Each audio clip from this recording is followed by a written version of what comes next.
সাম্প্রতিক সহিংসতার মামলায় হেনস্থা হচ্ছেন সাধারণ মানুষ, এমন অভিযোগ উঠেছে আইন শৃঙ্খলা বাহিনীর বিরুদ্ধে। আইনজীবীরা বলছেন, গত কয়েকদিনে আদালতে আসা প্রায় সব মামলাই এই ইস্যুতে। বৃষ্টি উপেক্ষা করে ভেজা কাপড়ে পুলিশের প্রিজন ভ্যানের পেছন হন্যে হয়ে ঘুরছেন এক মা। বৃষ্টি আর চোখের পানি যেন মিলেমিশে একাকার বাবলি বেগমের। আমি বলতে পারবো না, আমার মুখ দিয়ে বাইরে হচ্ছে না, আমি পারবো না বলতে। রাজধানীর কাজীপাড়ায় মেট্রো রেলে নাশকতার মামলায় আলামিনকে গ্রেপ্তার করা হয়েছে। 4 দিন পর জানতে পারেন মুড়ি বিক্রেতা বাবা চান মিয়া। আজকে 4 দিন পর আমি খোঁজ পাইলাম যে আমার ছেলে এখানে আসছে। এই 4 দিন আমি ডিবি অফিসে ডিবিদের পা পর্যন্ত ধরছি। আমি ডিবি কার্যালয়ে যাই, আমি ডিবিদের পা পর্যন্ত ধরছি যে আমার ছেলেটা কোথায় আছে, খালি এটা বলেন। যে অবস্থা দেখছি আমার ছেলে অর্ধেক হয়ে গেছে, অর্ধেক। তার ভিতরে আবার 4 দিনের রিমান্ড নিছে।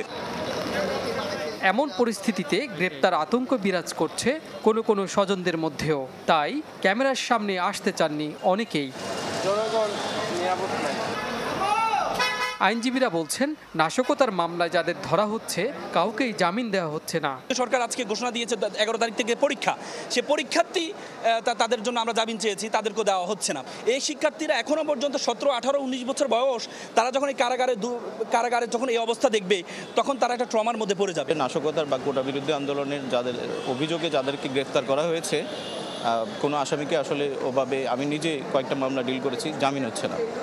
এসব মামলায় কেবল শিক্ষার্থী নয়, সাধারণ মানুষদেরও হয়রানি করা হচ্ছে বলে জানান আইনজীবীরা। শুধুমাত্র ছাত্রছাত্রী না, সাধারণ জনগণকেও গ্রেপ্তার করে নিয়ে আসা হচ্ছে এবং তাদেরকেও জামিন দেওয়া হচ্ছে না।